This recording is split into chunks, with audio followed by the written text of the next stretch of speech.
Outro preocupante projeto é o projeto Blue Beam, que é raio azul na tradução.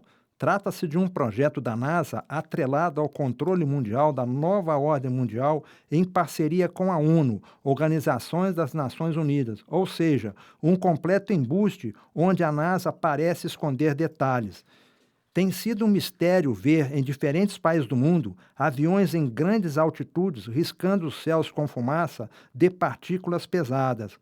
Com grande frequência, inúmeros satélites têm sido lançados ao espaço, sendo posicionados geograficamente para vigiar grandes regiões da Terra com poderosas câmeras de captação de imagens, como também para emitir fortes luzes, como emissão de raios laser para produzir efeitos holográficos.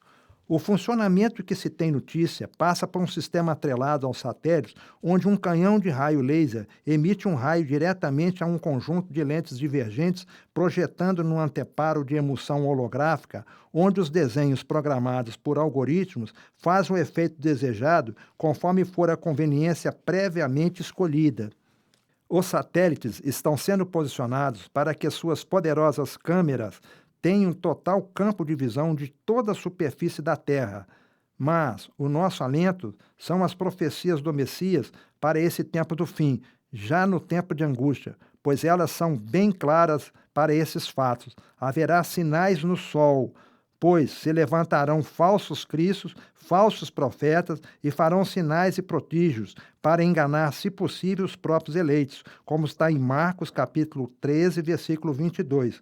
Mateus 24, versículo 4 a 5, encontramos: E ele lhes respondeu: Vede que ninguém vos engane, pois virão muitos em meu nome dizendo: Eu sou o Cristo, e enganarão a muitos. Guerras e rumores de guerra, pestes, epidemias, colapsos financeiros, atentados à natureza, provocando tempestades, terremotos, poluição, destruição generalizada, têm sido recorrentes a cada dia, orquestrada pelo dragão, inimigo de Deus e dos seres humanos, utilizando reis e homens poderosos em ganância. Temos um espectro de múltiplos cenários, com guerras que fazem uso de poderosas bombas, guerras comerciais que fazem uso de sanções comerciais, guerras químicas que fazem uso de laboratórios fabricantes de vírus e bactérias ameaçadoras à saúde populacional com suas vacinas suspeitas, cuja intenção declarada é exatamente provocar um genocídio sob o pretexto de diminuir a população da Terra de forma criminosa e absurda. Essas guerras e rumores de guerra, utilizando reis e homens poderosos em ganância desenfreada para se enriquecerem por breve tempo antes de serem abatidos pelo juízo de Deus vindouro. Todos os povos, tribos, línguas e nações estão sob o jugo das decisões que se harmonizam como sendo boas. Temos aqui uma sessão plenária da ONU, palco de decisões que norteia o controle mundial a partir de crises criadas onde os fins tentam justificar os meios. O quadro muito forte e triste de constantes crises geradas, diferenças de tipos de guerras, rumores de guerra, como as guerras entre as nações, como a Primeira, a Segunda Guerra Mundial, ainda se fala numa terceira, guerras econômicas com sanções comerciais entre as nações, nas disputas comerciais que geram conflitos e guerras sociais, guerras tecnológicas, concentração populacional em grandes centros urbanos e comerciais, guerras ecológicas por pretextos que escondem a grande cobiça pelas riquezas em reservas físicas minerais guardadas em florestas tropicais, como é o caso da Amazônia, guerras químicas e bacteriológicas. Todas essas guerras são fortes ameaças da vida humana com a redução populacional sob pretextos de sustentabilidade econômica, com evidências do mistério dos milhares de caixões da FEMA no deserto de Nevada, nos Estados Unidos. Mas o que é a FEMA?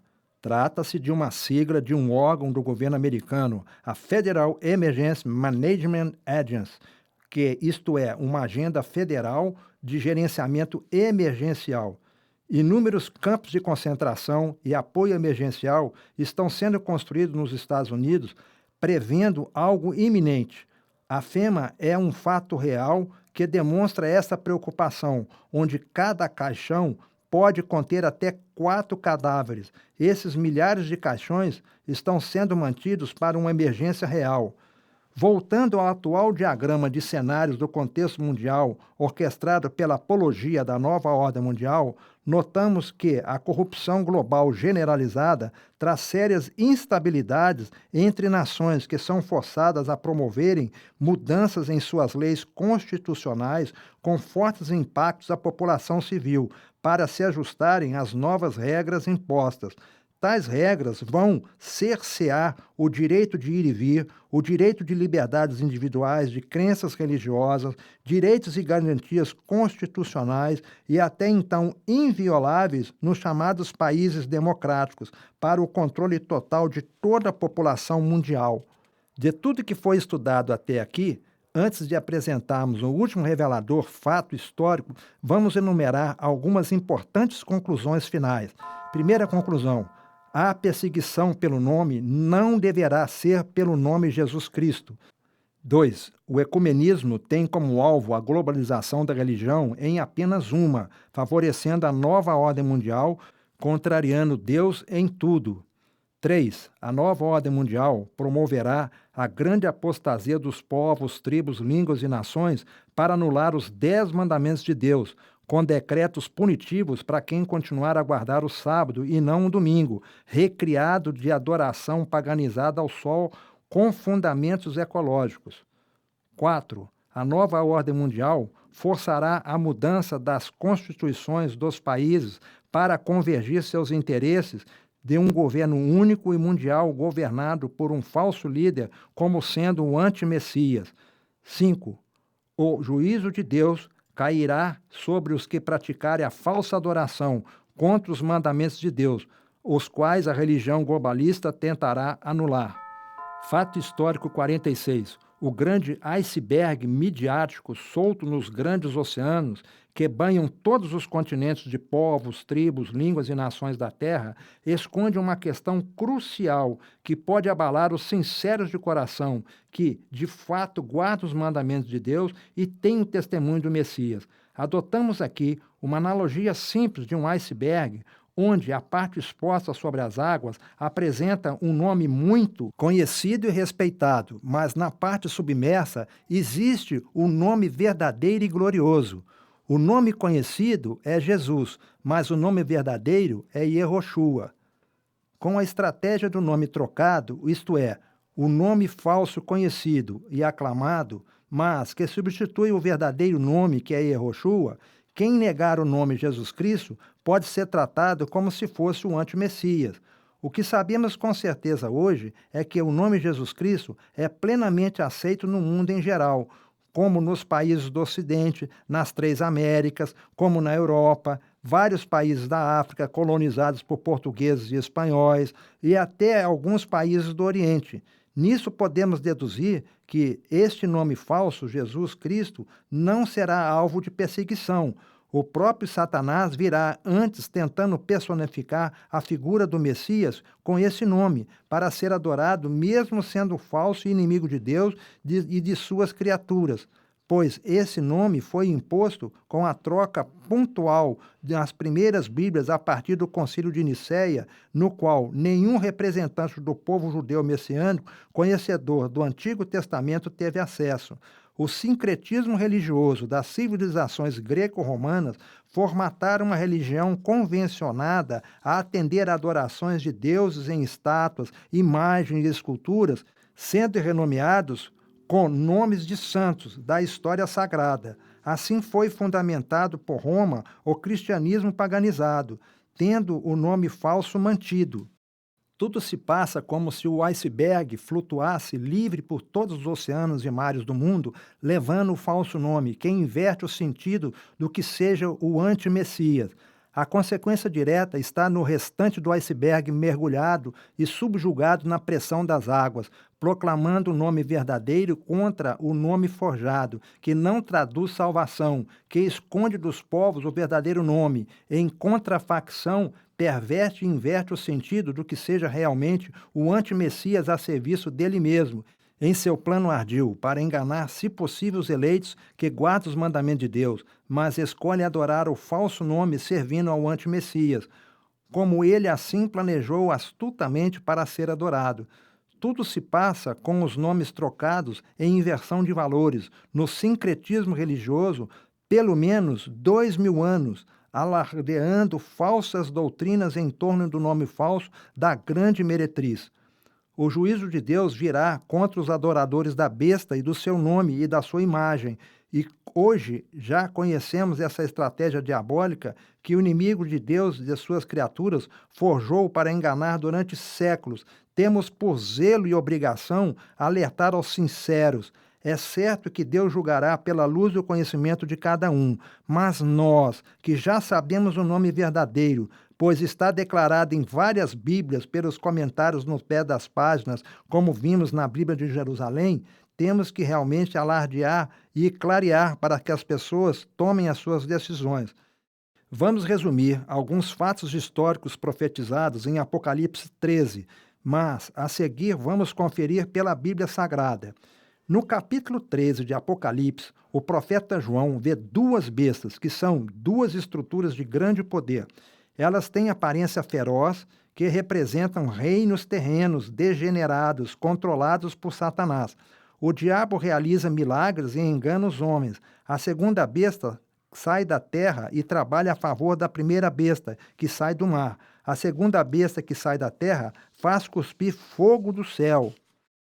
Essa segunda besta corresponde ao poder bélico dos Estados Unidos, que lançou do céu as bombas atômicas em Hiroshima e Nagasaki, no Japão, durante a Segunda Guerra Mundial, fazendo cuspir fogo do céu. A segunda besta trabalha a favor da primeira, que sai do mar. Ela é descrita como tendo 7 cabeças, que corresponde às 7 colinas de Roma, onde a mulher meretriz está assentada. Profeticamente, a mulher representa a igreja, que na profecia é apresentada com as características claras correspondentes à igreja de Roma papal, como está em Apocalipse 17. A igreja de Roma trabalha incansavelmente para a nova religião mundial da nova ordem mundial. Ela vai exigir a falsa adoração ao poder do anti-Messias, se passando como se fosse o Messias. Conferindo as profecias do Apocalipse, agora, nós vamos ver o seguinte, que o grande engano será imposto por leis de falsa adoração, como a lei dominical e a lei de morte. Apocalipse capítulo 13, versículo 15, apresenta: "E foi-lhe concedido que desse espírito à imagem da besta, para que também a imagem da besta falasse, e fizesse que fossem mortos todos os que não adorassem a imagem da besta. Mas o juízo de Deus recairá para quem insistir no erro da falsa adoração, como está em Apocalipse capítulo 14, versículo 9 a 10. E seguiu-os o terceiro anjo, dizendo com grande voz: Se alguém adorar a besta e a sua imagem, e receber o sinal na sua testa ou na sua mão, também o tal beberá do vinho da ira de Deus, que se verteu puro no cálice da sua ira, e será atormentado com fogo e enxofre, diante dos santos anjos e diante do Cordeiro." Uma questão crucial, muito delicada, que exige muita atenção desse estudo, nós podemos conferir em Mateus capítulo 10, versículo 32 e 33. "Todo aquele, portanto, que se declarar por mim diante dos homens, também eu me declararei por ele diante de meu Pai, que está nos céus. Aquele, porém, que me renegar diante dos homens, também eu o renegarei diante de meu Pai, que está nos céus." Trata-se da confissão ao Messias diante dos homens e passa naturalmente pelo nome verdadeiro, que não pode ser negado.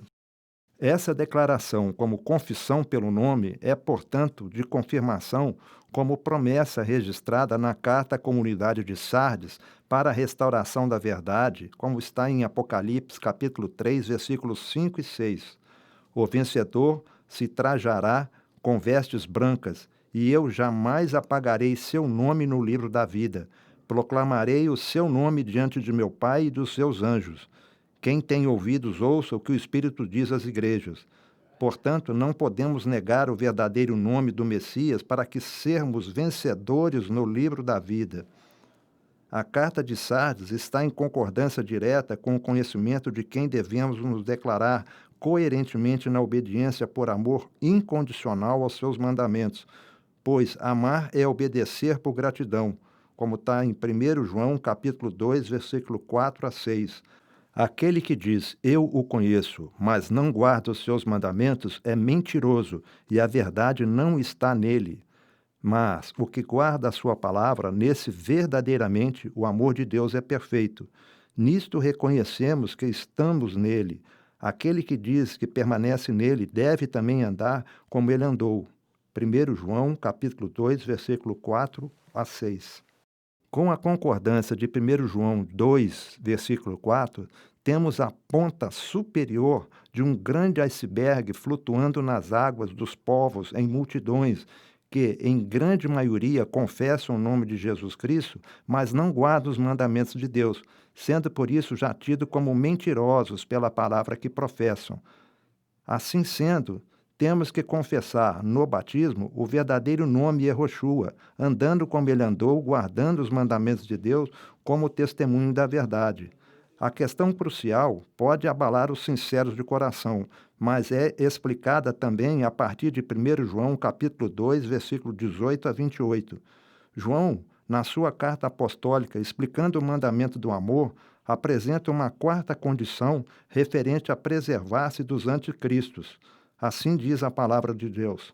Filhinhos, é chegada a última hora. Ouvistes dizer que o anticristo deve vir, e já vieram muitos anticristos. Daí reconhecemos que é chegada a última hora. Eles saíram de entre nós, mas não eram dos nossos. Se tivessem sido dos nossos, teriam permanecido conosco. Mas era preciso que se manifestasse que nem todos eram dos nossos.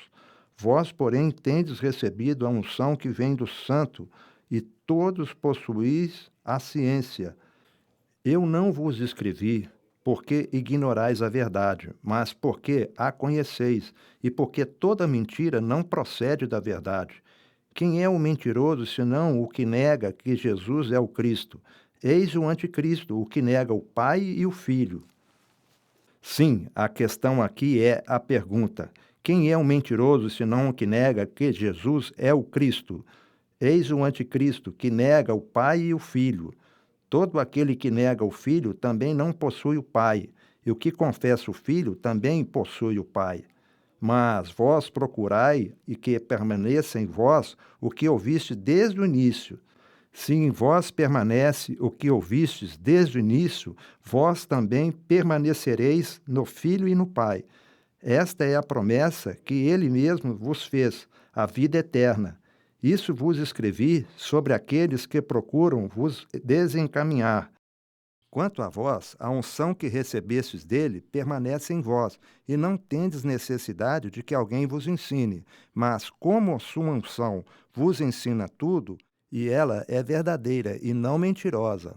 Assim como ela vos ensinou, permanecei nele.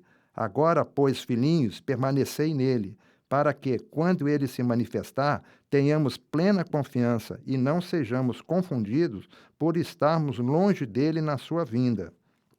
Uma questão crucial muito delicada que exige muita atenção desse estudo para esses dois versículos com o nome trocado. Quem é o mentiroso, senão o que nega que Jesus é o Cristo? Eis o anticristo, o que nega o Pai e o Filho. Todo aquele que nega o Filho também não possui o Pai. O que confessa o Filho também possui o Pai. Portanto, a confissão exige o nome correto. Faça o surgimento dos que confessam, mas não guardam os mandamentos de Deus, sendo mentirosos, e dos que ignoram o verdadeiro nome foi trocado, mesmo já tendo conhecimento da troca do nome, para favorecer o nome do anticristo. A Bíblia de Jerusalém deixa claro a questão do anticristo, embora com o nome trocado em 1 João capítulo 2, versículo 22. E onde se lê Jesus é o Cristo, teria que se ler Yehoshua é um ungido, ou seja, a leitura corrigindo o nome original seria então: quem é o mentiroso senão o que nega Yehoshua, ou ungido? Eis o anticristo, que nega o Pai e o Filho. Aqui temos no nome do Filho o Salvador Yehoshua, Yahvé salva, isto é, o nome do Pai no nome do Filho, o Filho que glorifica o nome do Pai, como está em Mateus capítulo 6, versículo 9, em João capítulo 12, versículo 28, e de modo direto a clarividência de quem nega o Filho nega também o Pai, sendo assim anti-Messias. Pois os que guardam os mandamentos de Deus e confessam conscientes pelo falso nome estão ignorando e não amam o verdadeiro nome que salva. Passam também pelo engano assumido de não amar o significado do nome que salva. Mateus escreveu em hebraico, por isso a Bíblia indica a troca do nome no pé da página, pois o nome Jesus não se originou no primeiro século. Jesus em hebraico Yehoshua significa Yahvé salva, como mencionamos anteriormente pela Bíblia de Jerusalém. O Filho testifica e glorifica o nome do Pai, que também tem seu nome no nome do Filho Salvador, Yehoshua, Yahvé salva. Portanto, orai dessa maneira: Pai nosso que estás no céu, santificado seja o teu nome. Venha o teu reino, seja feita a tua vontade, na terra como no céu, como está em Mateus capítulo 6, versículo 9 a 10. Pai, glorifica o teu nome, veio então uma voz do céu. Eu o glorifiquei e glorificarei novamente, como está em João capítulo 12, versículo 28. Como poderemos ser santos e irrepreensíveis perante o Salvador? Não podemos negar o seu nome verdadeiro na condição de santos irrepreensíveis, conforme Paulo escreveu na carta aos Efésios, capítulo 1, versículo 4 e 5, como assim diz: como nos elegeu ele antes da fundação do mundo para que fôssemos santos e irrepreensíveis diante dele em amor. Ele nos predestinou para filhos da adoção por Jesus Cristo, para si mesmo, segundo o beneplácito de sua vontade. Concluindo, portanto, quem crer e for batizado será salvo, como está em Marcos, capítulo 16, versículo 16. E em nenhum outro há salvação, porque também, debaixo do céu, nenhum outro nome há dado entre os homens pelo qual devemos ser salvos, como está em Atos, capítulo 4, versículo 12. Yehoshua, Yahvé salva, é o nome original do Salvador. Nome que devemos amar com o Salvador, pois traduz sua missão e caráter para que pratiquemos a perfeita adoração por seu nome, lembrando sempre dos mandamentos de Deus, como o quarto mandamento do dia santificado do sábado, que é o sinal santo de Deus, memorial da criação, para o selamento dos justos no dia do juízo. Muito mais ainda poderia ser pesquisado e revelado a partir desse estudo. Esperamos que as principais questões, o único nome que salva e o batismo pelo verdadeiro nome, tenham sido esclarecidas de modo simples e direto, esperando ainda que não ter sido cansativo pela importância e urgência desses temas. Os inúmeros enganos introduzidos, contrário a toda a verdade, vêm ocorrendo por séculos e séculos, tornando obrigatório gravar vários vídeos em sequência, mas, felizmente, por promessa do Eterno, Yehoshua confirma: passará o céu e a terra, porém minhas palavras jamais passarão, como está em Mateus, capítulo 24, versículo 35. E conhecereis a verdade vos libertará, como está em João, capítulo 8, versículo 32. O Senhor te abençoe e te guarde. O Senhor faça resplandecer o seu rosto sobre ti e tenha misericórdia de ti. O Senhor sobre ti levante o seu rosto e te dê a paz. Shalom.